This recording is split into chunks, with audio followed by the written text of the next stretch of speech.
singer-actor. Everything's about storytelling, and everything on the page that you do on the stage is about how you can effectively tell that story. And so I think that bears true in my writing too. I have to be really excited.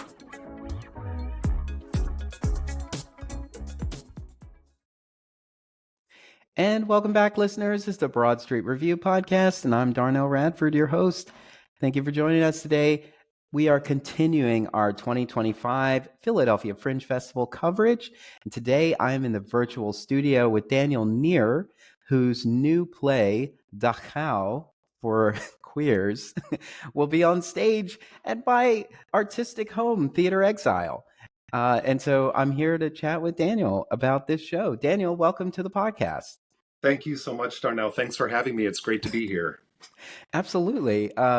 Yeah. So I just look at what kind of like pulls me by the title, and that's enough to say, let me inquire further to figure out what's going on here and see if I want to add this to my sort of eclectic mix of conversations.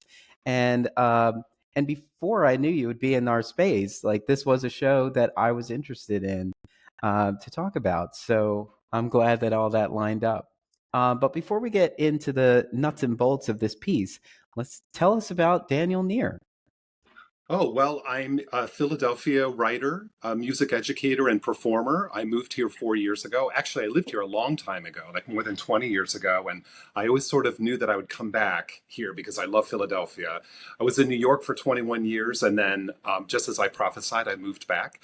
And so I'm here now, and I'm sort of a hybrid. I do a little bit of everything, and writing is something that I started doing in 2005. And it's pretty much shared equally with my performing and teaching career. Cool. Now, is it just plays you write, or you write in general? Long form, short form, blogs? Actually, the most I've written is opera libretti. I've been a librettist and a collaborator on 5 operatic ventures. This is my second play. Lots of starts, but no finishes. This is my second finish to a play. Great. Just making a note here. That's great.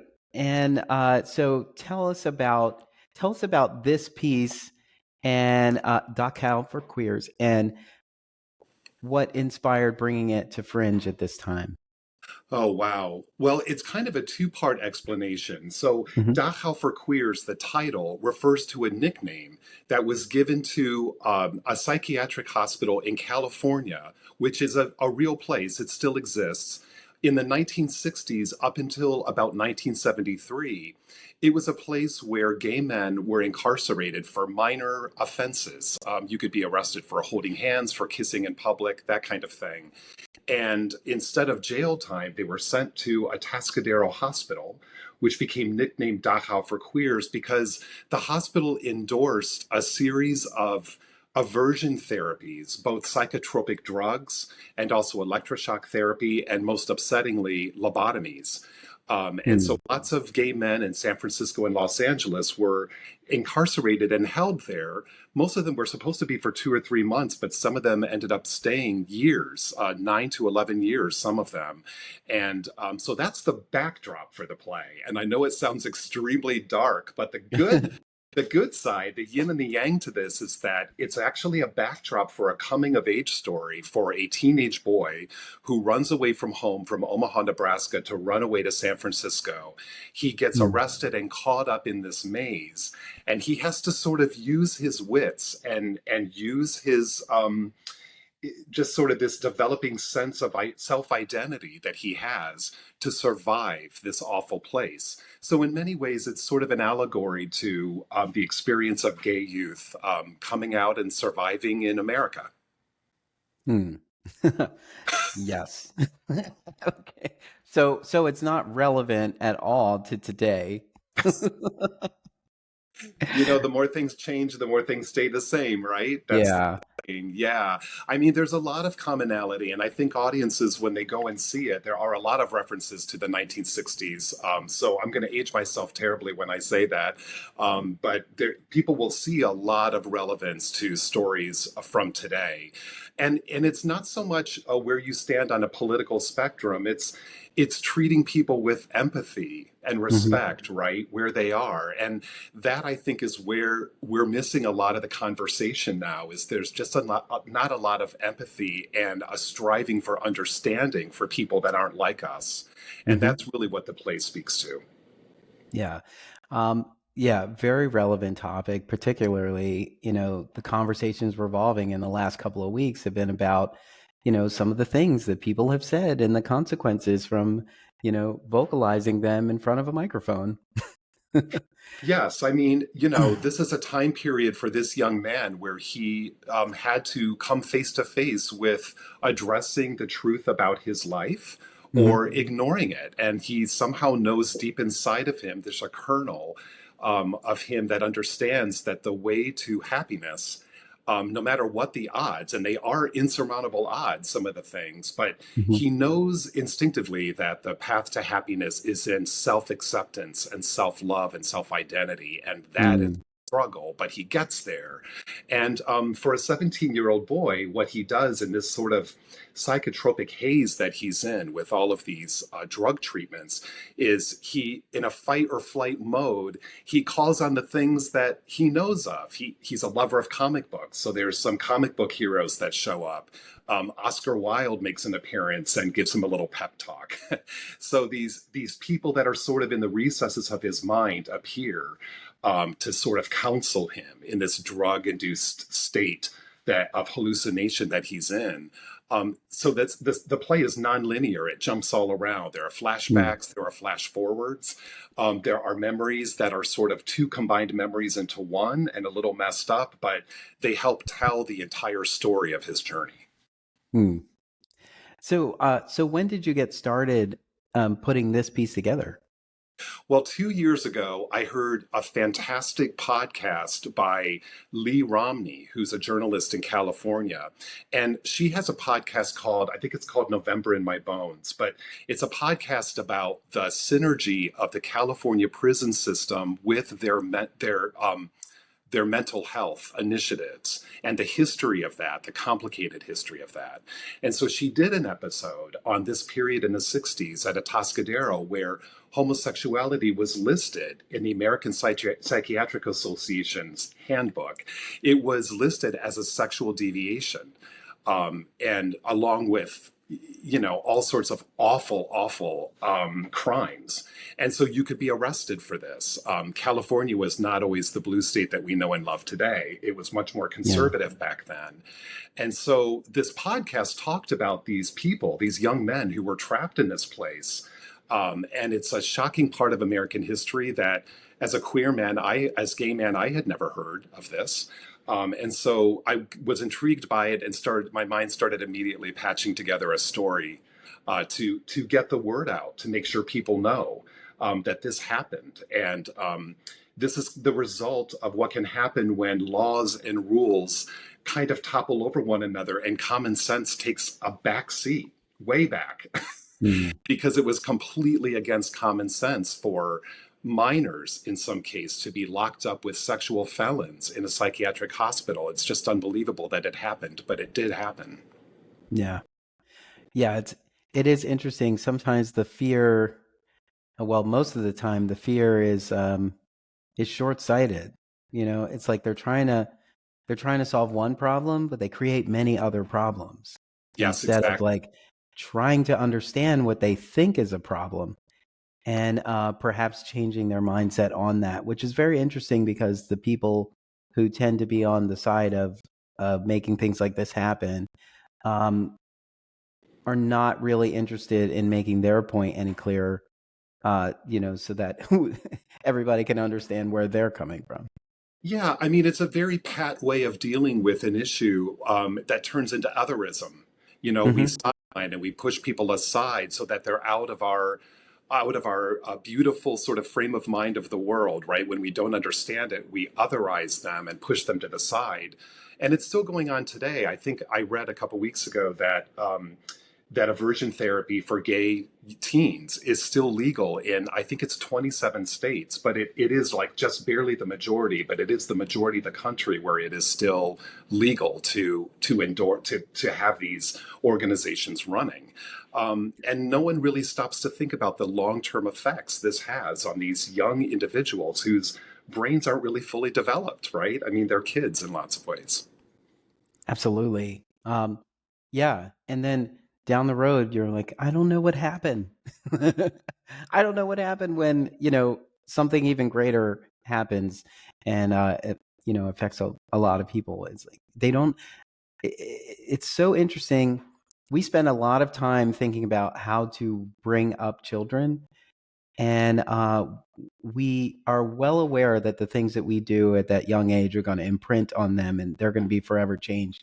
But we still do the kind of things that we know are going to hurt them later because there's no real understanding when it's happening, at that age in childhood. And there's no attempt to try to explain it or justify it later either. And Right. so it takes the person to do a lot of work to say something like, "Oh, my dad worked. My dad worked all the time so that we could have a good life, and so I'm going to give him a pass for that." Or my mom didn't know any better, or something like Right. we just sort of justify it, but we never really understand, like, you know you might even find out that because we try to live with everything, that we're ultimately saying, I don't know, I think I'm better for having that journey, and now you're going to pass this, you're going to carry this message forward, and you're going Right. to affect someone else in the same way. Like, I was made stronger because of it, and I was like, yeah, but are you really happy? you Yeah, know? exactly. Yeah, I Yeah. mean, there's all manner of ways in which the mind tries to, you try to heal yourself with your past as you grow older, right? And, I remember seeing a hilarious, I think it was a 60 Minutes feature in the early 70s about the homosexual in America. And they were Mhm. saying how, they were reporting with a totally straight face how the homosexual is often very sad and melancholy and troubled. And I was Mhm. watching it thinking, well, no wonder. They Yeah. no wonder they were like, I mean, they were human beings. And when you live in a society that otherizes or casts you aside, and we try to really show with Jonah Goodson, who is the name of my hero in my play, we really try to show the fabric of his family and how they are intertwined in his life. He has a mother and father who are struggling to understand, and in their struggle, they obviously don't. They make bad decisions, and they try to do the right thing, but they're not really hitting the mark because they don't understand. And he has a sister in college who sort of knows much more, is much more on the wavelength of her brother and what he's going through. And so this family dynamic we pull into it too. And those three characters, they actually play many characters. I think there's four characters in the play that four actors that play a combination of 22 roles. Mm. But the mother, the father, and the sister are embodied in all sorts of other roles in Jonah's mind. They come in and out as a doctor and a nurse and all these characters in his life at that time. Mm. And so we do, I do try very hard to show the complications of the relationships and the reconciliation with them too. There's some flash forwards where he approaches his father, and that's a very interesting conversation. Yeah. So I try very hard to come full circle with the whole thing. Um, gay teenage suicide is an enormous thing that is a problem, and we talk about it a lot nowadays, and we have all these statistics, but we don't really know. We can surmise what the statistics were for this in something like the 50s and 60s, but there was not quite the pathway then that there is even today. And so just the very nature of him thinking to himself, I got to get out of here and run away from home, that Hmm. is in itself a survival instinct, right? Yeah. And so I was interested when I heard this podcast of honoring those people, honoring that set of people that just didn't have much choice and bravely went out and tried to start a new life. And many of them succeeded. Many of them, of course, just had a hard time along the way. But it's all about survival. And I'm trying to say that in not too subtle a way. I really do believe it's survival. I think it is for every one of us. Every Yeah. person has this journey, right? Yeah. That part's very interesting because I've had many conversations about, like, we try to understand why the members of the queer community who came before us made the choices that they did. And sometimes there's an argument that you have to perhaps stay where you are and fight this. Like, you can be a part of the change, but sometimes you're already weak. There's not enough here to give you strength. So you do have to go somewhere where there are more people like you and learn, Yeah. so that you can build that confidence. I also think it's very smart of you to take the characters, the four actors, and have them portray these roles who all embody, like, his parents, because any message that we get, when we decide to distance ourselves from this family dynamic, is going to be through the lens of your parents, of what they said over time. And it's going to be hard for you to really shake all of that, even though you got away from it so that you could. Yes. Yeah. And also, I really, the other reason I wrote this and I was very interested in it is I've been really, um, upset isn't really the right word, but discouraged in recent years about how the gay community in America has splintered apart, how the LGBTQ plus community has splintered, and you see all sorts of different factions happening, and that's not new. I mean, that was happening in the '70s with the Medicine Society and Daughters of Bilitis. I mean, there was a lot of split, and there Mhm. was a lot about the AIDS crisis that galvanized that back together. But it's fracturing again, and I think it's important for the community too to look at each other and realize that we have more in common than we do different, and we're stronger together by supporting one another. You know, Mhm. I'm a 58-year-old gay man, and I have a lot of empathy and for a trans youth, even though there's a lot about that I don't understand, and I'm learning every day, and I'm willing to Mhm. learn. But we have to sort of meet each other where we are too, and so that's another thing that the play tries to address. Yes. Yeah, I do think people feel like, we identify as one big community. But I've heard this in many conversations, as soon as we add something else to the acronym, and now it's just Q plus, or it's, IIAAPP, so on. Then people start to feel like, well, what's buried in here is that I'm a gay man, Yes, because it's not important anymore. And now our focus is, like, for example, our focus is on trans rights uh, because the trans community needs as much support as it can get. But there are people out there who feel like there's a part of what's going on today that has sort of normalized how they live, and so they don't feel othered as much, even though they're in the community that is still widely othered. yes, exactly. I mean, I always look back to what I can only recall. I can call on my personal experiences, right? Mhm. And when I was in high school, which was the early 1980s, AIDS was a San Francisco, New York City thing. And by the time I started college in 1985, it was everywhere.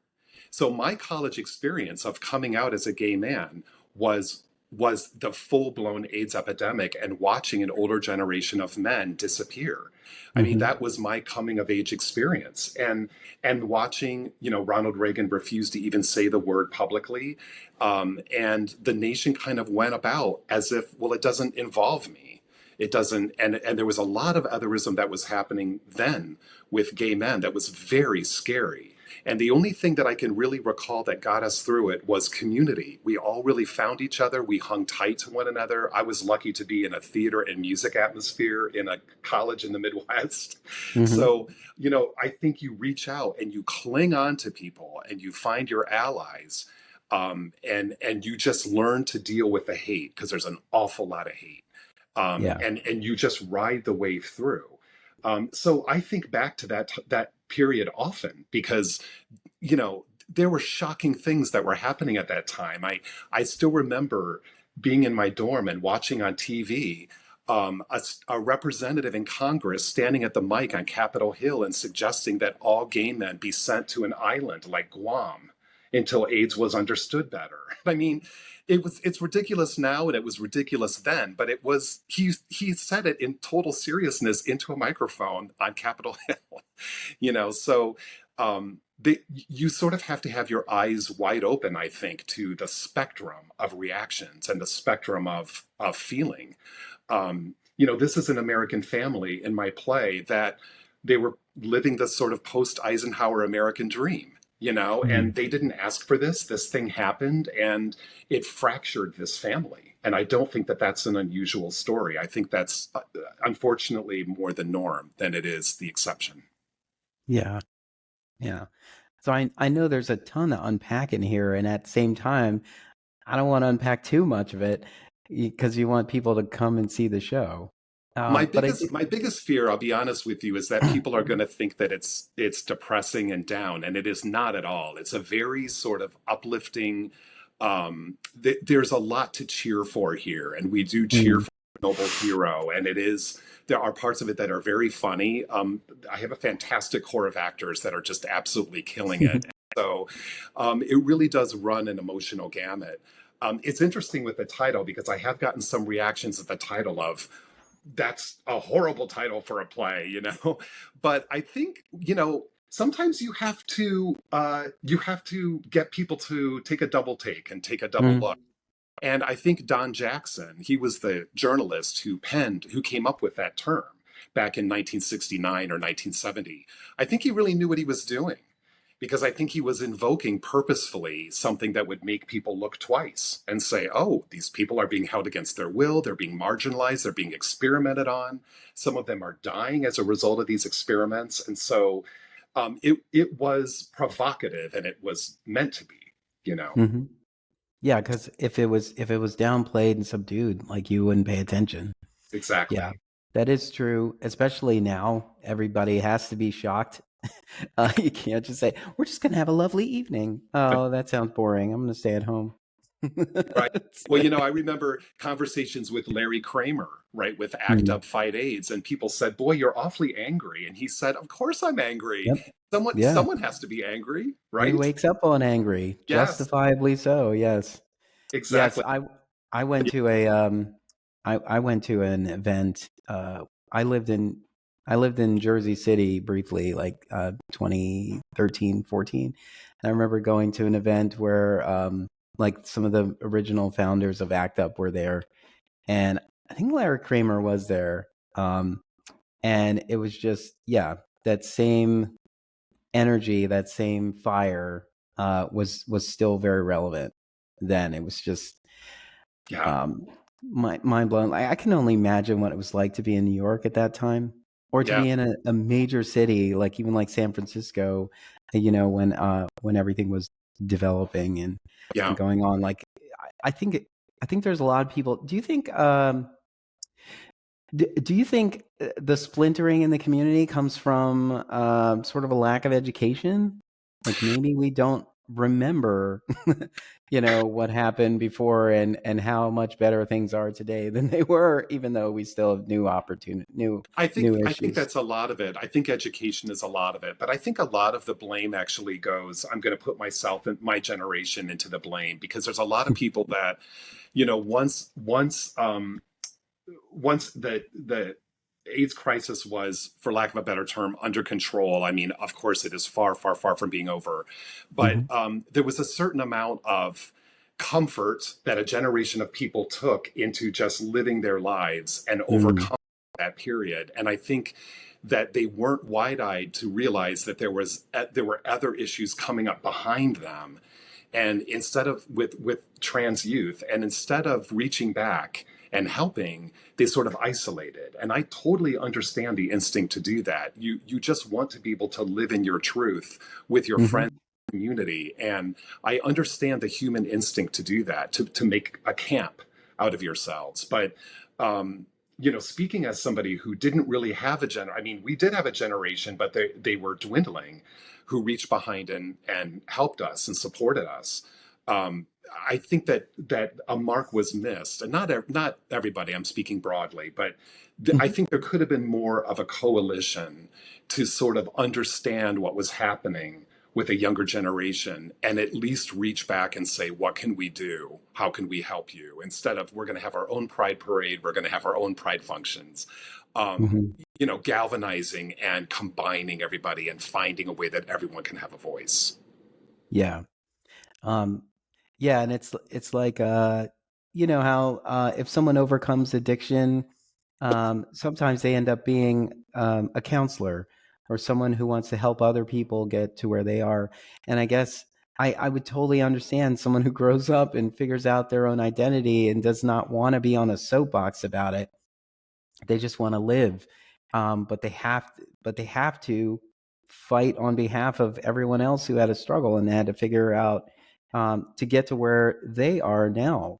Yes. Yeah, and it's a tough burden to carry for the rest of your life, and that's because society still thinks otherwise. Yeah, I mean, it's a Yeah, fight that no one asked for, but you have to you can't hide. You can't be an ostrich with your head in the sand. Everyone is involved, and there yeah. comes a time, and I hope audiences, I really see the theater as a place for empathy. Mhm. For you to see something on stage that is not a part of your life that you can empathize with. And Hmm. I just hope that people walk away with a more general sense of what it is to walk in someone else's shoes. For Jonah, for the play that I wrote, that character was sort of an amalgamation of lots of different oral histories and interviews that I read of survivors. But many people were silent about it. They changed their identity when they got out in 1972, 1973. They changed their identity and started new lives, and they didn't want to talk about it. Hmm. But many of those people who did talk about it, they went into social work and education and, um, addiction counseling and fields like that and stayed in the area to try to right the wrong that had been done. Hmm. Yeah. Yeah. Uh, so 2 years ago, you started working on this, and did you have an opportunity? Have you presented this to an audience before the Fringe? Yeah, so the first reading was in July of 2024, and that was just on Zoom with a bunch of friends. And then this past May, I had a reading where I invited 20, 25 close friends that are writers and performers and people that I've worked with to come and watch a reading of the play and to get some feedback. And that was extremely powerful and really helped me understand the play was in much better shape than I had thought it was, and it was Mhm. really crystallized then what new scenes needed to be added to help Mhm. boost some storylines. So I added 4 scenes after that reading. And then we just realized it was ready to go, and we decided to do it for Fringe. So it's been kind of a fast process from May until now. I didn't really think Mhm. when we had that reading in May that we would be doing a Fringe production, but I don't know. I think there's great merit in when it's ready, put it up. Don't put it off any Mhm. longer. Just throw it up and see what happens. So that's what Yeah, we're doing. and there's something gritty about Fringe too. Yeah. Um, there isn't an expectation that there's already a publication of this piece. Do you know what I Yes. mean? And so there is time, and you do need an audience. That's the healthy part of the development process. And I think people have been conditioned to feel like if you don't believe that this piece is fully locked, that they shouldn't that there isn't a justification to pay to experience where it is right now. And I think a lot of artists, particularly in the Fringe right now, are sort of turning that on its head and saying, like, this is part of development. Like, you're Yes. seeing what we see here. Like, there's a piece in the Fringe that has a couple of dates, but in between those dates, they are continuing to work on the piece. Right. And so if Exactly. you see the first one, you go to the second one and it might be totally different, but you're Yeah. seeing growth, like clear progress being Right. made. Yeah. I mean, I think that clarity I really have because of my collaborations in opera. Because when Mm, you work with a composer on an opera, I mean, the process is very long. yeah. You do workshops of it, you do piano workshops, you work with different singers. It's not unusual to spend 5, 7, 8 years, sometimes more, on developing an opera because it changes so much. And there's, by the very nature of the word opera, there's so many elements to it that have to resonate with one another. So I'm really grateful to have had those experiences because it's sort of put me in this position where I am not in a rush. I really see it as continuously in development. Yeah. Wow. Yeah. It's a great way to look at it. Um, Before we go, I've asked every artist in the festival that I've had a chat with something to this effect. What do you need as an artist in order to bring your work to light? Huh. What do I need as an artist to bring my work to light? Yeah, like what do you have to have in place? It could be anything. It could be I need my instrument. I need a pen, a pencil, rent, Instacart, anything. Um, Like what has to be there in order to allow you to bring your art to where it needs to be? I think what it really is a continuous daily urging to tell the story. For me, it's about storytelling. And Hmm. if I sit on a project or an idea for a while and it starts to drift away and I become uninterested, then I don't continue with it. But if I wake up every day and every time I think about it, it gives me sort of like butterflies to think about Yeah. telling this story, then I know it needs to be told. So I guess I really have to have that. And that goes for the process of writing too. I mean, sometimes you can get lost and kind of go off in a tangent, but I really try to monitor myself, and the next morning I'll read. And if I've started to lose that feeling, I'll scale back, and it helps me stay true to it. But as an actor for many, many years, as a singer actor, everything's about storytelling, and everything on the page that you do on the stage is about how you can effectively tell that story. And so I think that bears true in my writing too. I have to be really excited about it. Urgency. Absolutely. Yes. Yeah. I totally And also just resonate pray with that no one else takes your idea in the meantime. that.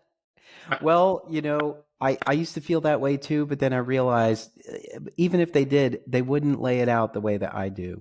So True. it would be different. And if I happen to see their work first, perhaps I have an opportunity to make adjustments, but it's not going to be plagiarized unless they took your script and presented it. I feel like whenever someone tells a story about Walt Whitman and this meeting with Oscar Wilde, that it's a very similar story, but I've heard many variations of it. I'm like, this feels like the same play. Well, Yeah. it's the same moment. Yeah, it's Right. interesting. Right. All Exactly. right. Well, the play is called Dachau for Queers. It is a workshop production by Daniel Neer. It is on stage at Theater Exile, September 25th through the end of the festival. You can get your tickets at the Fringe box office, and we'll have the links in the show notes. Daniel, thank you for taking the time to unpack this with me. It was truly a pleasure. Thank you so much, Darnell. I really appreciate it.